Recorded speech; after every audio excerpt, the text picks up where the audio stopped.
up, insiders?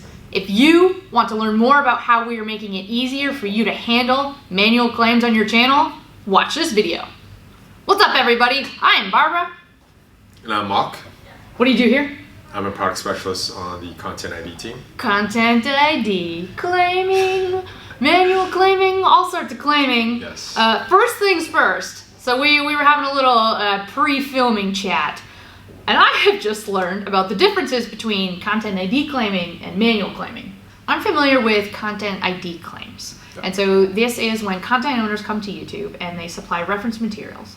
And our Content ID matching system scans the entire corpus looking for matches and then can use that to apply automated claims. Yep. So explain to me what a manual claim is. Yeah, so select copyright owners have access to a manual claiming tool that allows them to manually apply a claim to a video where Content ID wasn't able to find a match. Okay, and this is only, like you said, it's only select premium partners. Yeah, so these are like trusted copyright owners who have demonstrated advanced knowledge of Content ID.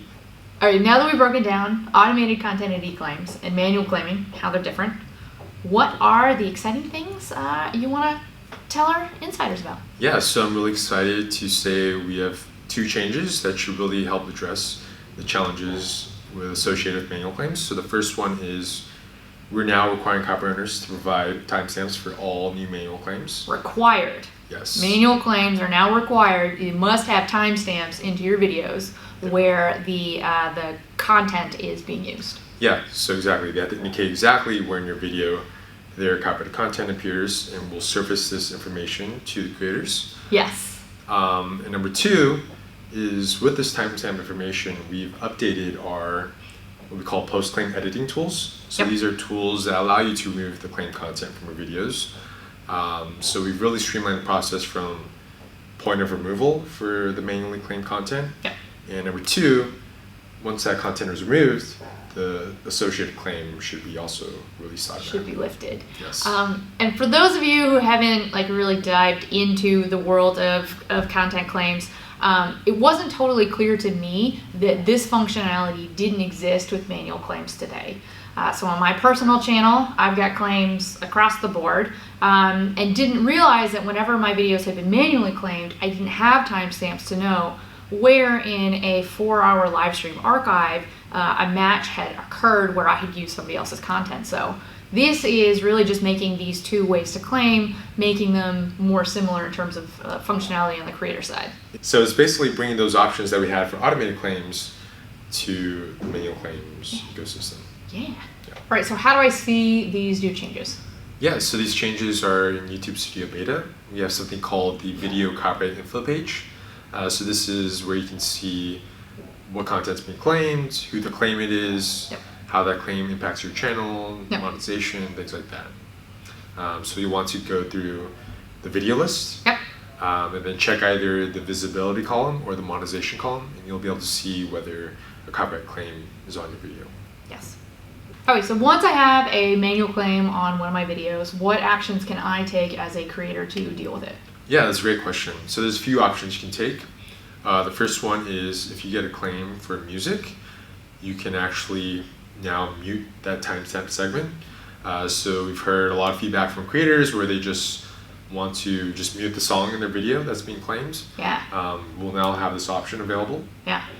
Number two is you'll be able to replace the song that's being claimed. Yep.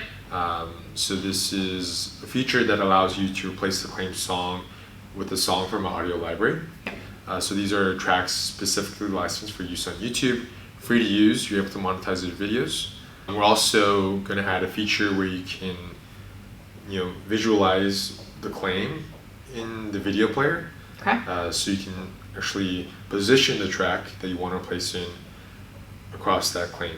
And the last option is you're able to trim out the manually claimed content. Yep.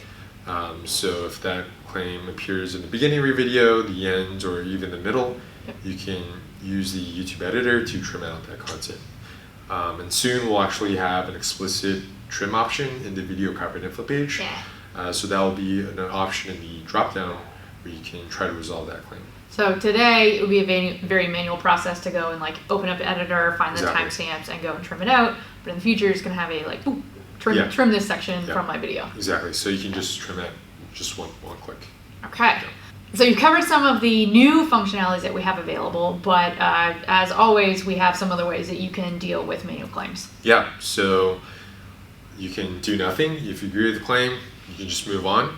Yep. Number two, in some cases, you can share revenue with the claimant. So if you're in the YouTube Partner Program and you get a composition claim, so this is a claim for either the melody or the lyrics of the video, you can share revenue with the claimant. And lastly, you can dispute the claim. So if you feel like the claim is incorrect, maybe you got a license, or maybe you feel like it's fair use, you can always dispute a claim. Yes. Given that this is a new requirement where you are now starting to require that manual claims all have timestamps, what happens to videos, like legacy manually claiming videos? Yeah, so these changes are only going forward. So these legacy manual claims, they won't have any timestamps. Okay. But you can still try to use that workaround where you try to identify where you believe the claim content appears, edit it out, and then you may have to dispute, noting that you did edit out the content in hopes the claimant releases their claim. Okay. Yeah. But so to make it clear, this is a change moving forward. So moving forward, we're really trying to make this a better system for creators. Yeah, exactly. Do you have any sneak peeks into what more your team is working on to improve manually claiming for creators on YouTube? Yeah, so that's a great question. We have a few things coming up. Number one, in addition to some of the editing improvements I talked about, we're going to allow adjustable endpoints. So we'll preset the endpoints to where the claim appears, but you can adjust as you see fit. Yep. We also have some education videos coming up that cover complex copyright topics like fair use, music rights. That's what I'm excited about. And so they might not necessarily be on this channel, they might be on some of our partner channels. Yep. And also, we're in the midst of migrating all our copyright flows to YouTube Studio Beta. As many teams at YouTube migrating everything into Studio Beta, I think Tom would like for me to remind you to switch on over, try it out, give feedback. Yeah, but we'll definitely have much more improved copyright flows there, so great. Definitely check it out. Cool. That it? That's it. No other secrets?